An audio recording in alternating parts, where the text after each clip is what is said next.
যারা আমাদের দেশ রাজ্য পরিচালনা করে তাদের গভর্নমেন্ট বলেই জানি। আর এই গভর্নমেন্টের কিছু গুরুত্বপূর্ণ পদ যেমন মুখ্যমন্ত্রী, প্রধানমন্ত্রী এবং রাষ্ট্রপতি, এই পদে যারা আছে এদের নির্দিষ্ট কি কোনো বেতন আছে? এরাই বা গভর্নমেন্ট থেকে কি কি সুবিধা পায়? হয়তো এই প্রশ্নটা সবার মনেই আসে। তো চলুন একটু জেনে নেই আমাদের রাজ্যের মুখ্যমন্ত্রী, আমাদের দেশের প্রধানমন্ত্রী এবং রাষ্ট্রপতি এরা কত করে বেতন পায় এবং এদের হাতে কি কি ক্ষমতা আছে আর এদের কি কি কাজই বা করতে হয়। চলুন দেখে নেই। প্রথমে জেনে নেই আমাদের রাজ্যের মুখ্যমন্ত্রীর হাতে কি কি ক্ষমতা আছে আর তাকে কি কি কাজ করতে হয়। কোনো রাজ্যের মুখ্যমন্ত্রী হতে গেলে তাকে রাজ্য বিধানসভার সদস্য হতে হয়। সংবিধানের 164 নং ধারা অনুযায়ী সংশ্লিষ্ট রাজ্যের বিধানসভার সংখ্যাগরিষ্ঠ দল বা ভোটের নেতা নেত্রীকে মুখ্যমন্ত্রী হিসেবে নিয়োগ করা হয়। মুখ্যমন্ত্রী 5 বছরের জন্য রাজ্যপালে তারা নিয়োগ হয়। মুখ্যমন্ত্রী হচ্ছে একটি রাজ্যের প্রধান ব্যক্তি। মুখ্যমন্ত্রীকে রাজ্যপাল ও রাজ্য সরকারের মধ্যে সংযোগ রাখতে হয়। রাজ্য মন্ত্রিসভার প্রধান নেতা তিনি। মন্ত্রিসভার মধ্যে ঐক্য বজায় রাখা তার দায়িত্ব।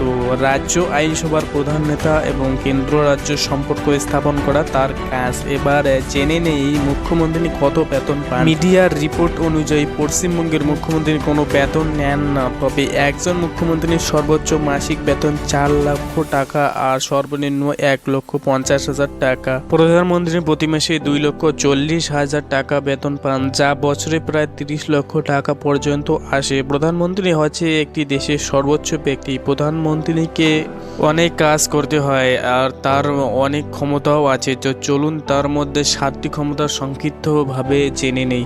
প্রথম ক্ষমতা, সংবিধান অনুযায়ী দেশের সরকার প্রধান হিসেবে প্রধানমন্ত্রীকে শাসন কাজ পরিচালনা করে। মন্ত্রী পরিষদের সহযোগিতায় তিনি শাসন সংক্রান্ত সকল দায়িত্ব পালন করেন। দ্বিতীয় ক্ষমতা, প্রধানমন্ত্রী হচ্ছেন মন্ত্রী পরিষদের প্রধান। তিনি মন্ত্রিসভার সদস্য সংখ্যা নির্ধারণ করেন ও মন্ত্রীদের মধ্যে দপ্তর বন্টন করেন। তৃতীয় ক্ষমতা, প্রধানমন্ত্রী জাতীয় সংসদের একজন সদস্য ও সাংসদ নেতা। সেখানে তিনি বিভিন্ন কর্মসূচি কাজকর্ম তুলে ধরে সংসদে বক্তৃতা প্রদান করেন।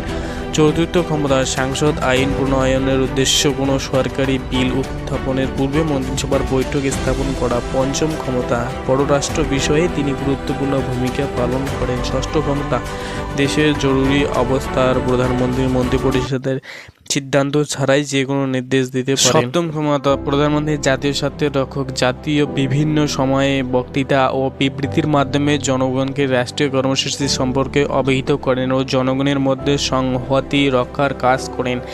এবার আসি রাষ্ট্রপতির কি কি ক্ষমতা রয়েছে দেখি। রাষ্ট্রপতির প্রাথমিক দায়িত্ব হলো 16 অনুচ্ছেদ অনুসারে ভারতের সংবিধান এবং আইন রক্ষা করা। রাষ্ট্রপতির প্রধান বিচারপতির পরামর্শে ভারতের প্রধান বিচারপতি এবং অন্যান্য বিচারকদের নিয়োগ করেন। রাষ্ট্রপতি সংসদের 2 কক্ষে 2/3 ভোটে একজন বিচারককে বরখাস্ত করতে পারেন। ভারতের রাষ্ট্রপতির প্রতি মাসে 5 লক্ষ টাকা বেতন পান, ভাতা সহ করে। তো বন্ধুরা, আজকের ভিডিওটি এখানেই শেষ। কমেন্ট করে জানাবেন ভিডিওটি কেমন লাগলো আর চ্যানেলটিকে সাবস্ক্রাইব করতে ভুলবেন না কিন্তু।